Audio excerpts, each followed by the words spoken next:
প্রিয় শ্রোতাবৃন্দ, আসসালামু আলাইকুম। আজকে আমি আপনাদের সামনে নতুন আরেকটা বই নিয়ে হাজির হয়েছি। আমার আজকের বইটি হলো মতিউর রহমান রেন্টু রচিত অন্তরালের হত্যাকারী প্রধান। এই বইটি মূলত মতিউর রহমান রেন্টু রচিত প্রথম বই, আমার ফাঁসি চায়ের দ্বিতীয় খণ্ড। দর্শক, আপনারা যারা মতিউর রহমান রেন্টুর আমার ফাঁসি চাই বইটি শোনেননি, আমার চ্যানেলে বইটি আপলোড করা আছে। আপনারা চাইলে যে কোনো সময় বইটি শুনে আসতে পারেন। আশা করি সকল খুব ভালো লাগবে। দর্শক, চলুন কথা না বাড়িয়ে আমাদের মূল ভিডিও বা মূল বইতে ফিরে যাই। বহু বাধা বিপত্তি চড়াই উচ্চয় পার হইয়া 2000 সালের মে মাসের 28-29 তারিখে ছাপা এবং বাধাই হইয়া আমার ফাঁসি চাই নামক একটি বই প্রকাশিত হইল। জুন মাসের 1 তারিখ হইতে বইটি অতি সংগোপনে 1-2 করে আস্তে আস্তে মানুষের হাতে পৌঁছাইতে লাগল। প্রথমে পত্রিকার সম্পাদক, দূতাবাস, সাংবাদিক এবং রাজনৈতিক ও অরাজনৈতিক কতিপয় বিশিষ্ট ব্যক্তির নিকট বইটি পৌঁছানো হইল। আমার ফাঁসি চাই বইটি অনেকেই এক নিঃশ্বাসে পড়িয়া ফেলিলেন। কেহ কেহ আবার বইটিকে কোনো গুরুত্বই দিলেন, খুলিয়াও দেখিলেন। 3 হইতে 5 দিনের মধ্যেই সংশ্লিষ্ট মহলে বইটি ব্যাপক আলোড়ন ও চাঞ্চল্যের সৃষ্টি করিল। গ্রন্থটি পাইতে অনেকেই আগ্রহী হইলেন এবং ব্যাপকভাবে বইটির সন্ধান করিতে লাগিলেন। বইটি চাই বইটি লইয়া চারিদিকে তোলপাড় শুরু হইল। সচেতন শিক্ষিত মহলের বিপুল অংশে আমার ফাঁসি চাই বইটিকে ঘিরিয়া মুক্তিযুদ্ধকালীন চেতনা, অনুভূতি ও কর্মতৎপরতা এবং আবেগের সৃষ্টি হইল।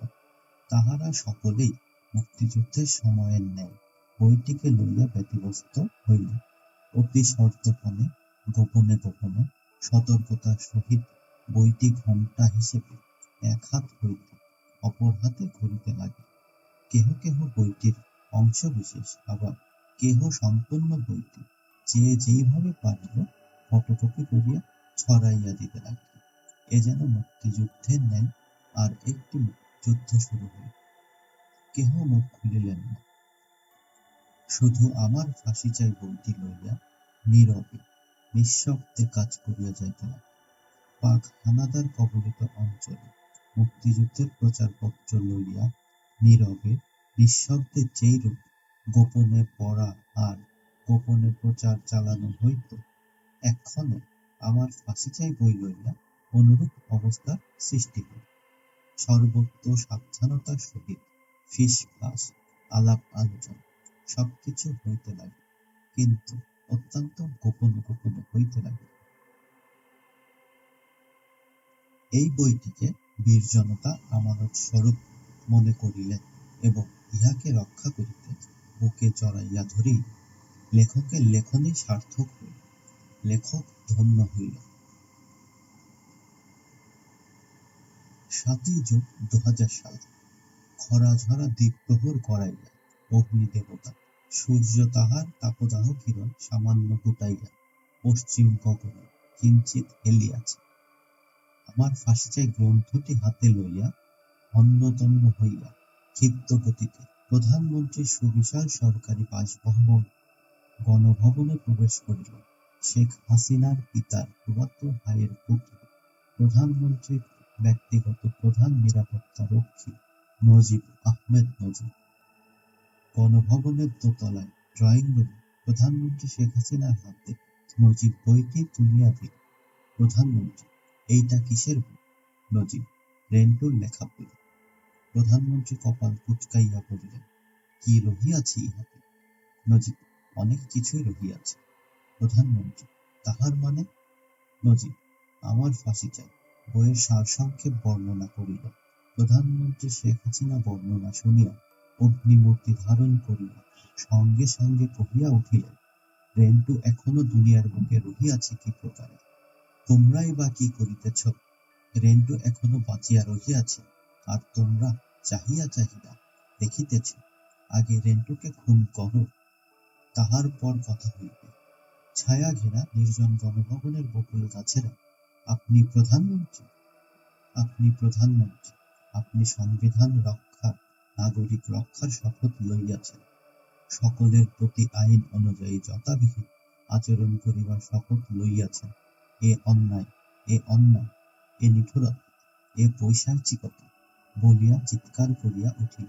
কিন্তু না, প্রধানমন্ত্রী শেখ হাসিনা আর মুজিবের কর্ণে সে চিৎকার পৌঁছাইল না। তাহারা হত্যার নেশায়, রেন্টুর খুনের নেশায় এতই বিভোর হইল যে বকুল গাছের আত্মচিৎকার তাহাদের কর্ণে প্রবেশ করিল না। পরের দিন ৮ই জুন দুপুর যাইয়া বিকাল পার হইয়া সূর্যদেব অস্তাচলে গমন করিল। আকাশে সবে গোধূলি রাঙা রঙে রাঙা হইতে শুরু করিল। গণপ্রজাতন্ত্রী বাংলাদেশের প্রধানমন্ত্রী শেখ হাসিনার সরকারি বাসভবন গণভবনের নিচতলার পূর্ব দিকের ড্রয়িং রুমে প্রধানমন্ত্রীর নেতৃত্বে পরিকল্পনা হইতেছে। না, প্রতিরক্ষা বিষয়ক নহে, পররাষ্ট্র বিষয়ক পরিকল্পনা নহে, বিরোধী দলকে মোকাবেলা করিবার পরিকল্পনা নহে, পঞ্চবার্ষিকী পরিকল্পনাও নহে, হত্যা পরিকল্পনা হইতেছে। দেশের প্রধানমন্ত্রী কর্তৃক নাগরিক হত্যার পরিকল্পনা। আমার ফাঁসি চাই বই লেখিবার কারণ মুক্তিযোদ্ধা মতিউর রহমান রেন্টুকে খুন করিবার চূড়ান্ত পরিকল্পনা, চূড়ান্ত নীল নকশা, চূড়ান্ত ষড়যন্ত্র, নাগরিক হত্যার আনুষ্ঠানিক নির্দেশ, আনুষ্ঠানিক সিদ্ধান্ত, ঠান্ডা মাথায় হত্যার পর লাশ পুড়াইয়া ফেলিবার আদেশ। এই হত্যার পরিকল্পনার বৈঠক ১ ঘণ্টার বেশি সময় ধরিয়া চলিল। বৈঠকে অনেক আলোচনা হইল। বিস্তারিত আলোচনা শেষে উপস্থিত গণের মাঝে দায়িত্ব বণ্টন হইল। প্রধানমন্ত্রী শেখ হাসিনার নিকট সার্বক্ষণিক নিয়োজিত ভারতীয় গোয়েন্দা সংস্থা র এর সদস্য রামমোহন দাস ওরফে মানু মজুমদারকে এই হত্যা ষড়যন্ত্র ও পরিকল্পনা বাস্তবায়িত করিবার নেতৃত্ব প্রদান করা হইল। হত্যা ষড়যন্ত্র ও পরিকল্পনা কার্যকর ও বাস্তবায়িত করিবার অগ্রগতি বিষয়ে প্রধানমন্ত্রী শেখ হাসিনাকে অবহিত করিবার সার্বক্ষণিক দায়িত্ব দেয়া হইল নজিব আহমেদ নজিবকে। হত্যা পূর্ববর্তী ও পরবর্তী সকল বিষয়ে তদারকি ও সার্বিক সাহায্য সহযোগিতা দেয়া হইল। যৌথভাবে প্রধানমন্ত্রী শেখ হাসিনার PS-2, APS-2 এবং লিয়াজো অফিসার যথাক্রমে মুক্তাদির চৌধুরী, বাহাউদ্দিন নাসিম এবং বজলুর রহমান।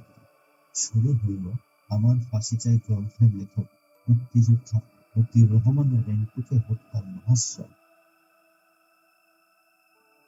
চতুর্দিকে হত্যার সাজ সাজ রব ধ্বনিত হইল। সংবিধান রক্ষার এবং নাগরিক রক্ষার শপথ লইল। প্রধানমন্ত্রীর পদে বসিয়া ক্ষমতার অপব্যবহার করিয়া অন্যায় নির্দেশ দিতে শেখ হাসিনার কণ্ঠ কম্পিত হইল না। জিহ্বায় জড়তা আসিল। হিংসা এমনই শক্তি যে সংবিধান রক্ষার, নাগরিক রক্ষার অমর বাণী, পবিত্র শপথ কিছুই প্রধানমন্ত্রীকে বিরত করিতে পারিল না। প্রধানমন্ত্রীর দায়িত্ব, ইতিহাসের ঘৃণ্য কালো অধ্যায় কিছুই শেখ হাসিনার বিন্দুমাত্র মনে হইল না। এরূপ বেআইনি, অমানবিক, নিষ্ঠুর আদেশদানে বিবেক বিন্দুমাত্র দগ্ধীভূত হইল না, কণ্ঠ কম্পিত হইল না। উপরন্তু তাহার মনের আগুন প্রতিক্ষণে প্রতি মুহূর্তে দ্বিগুণ, চতুর্গুণ, শতগুণ জ্বালিয়া উঠিতে লাগিল। শ্রী মা কালী দেবীর মূর্তির মতো রক্তিম হইয়া চক্ষুদ্বয়ে খুনের নেশা প্রকাশ পাইল। শেখ হাসিনা কহিলেন, রেন্টুকে হত্যা করিতেই হইবে। তাহার জন্য শক্তি ও অর্থের অনটন হইবে। প্রধানমন্ত্রীর শক্তি, রাষ্ট্রের শক্তি ও অর্থের ভাণ্ডার সবই অবরিতভাবে খোলা থাকিবে। হত্যা কার্যসিদ্ধি হইতেই হইবে।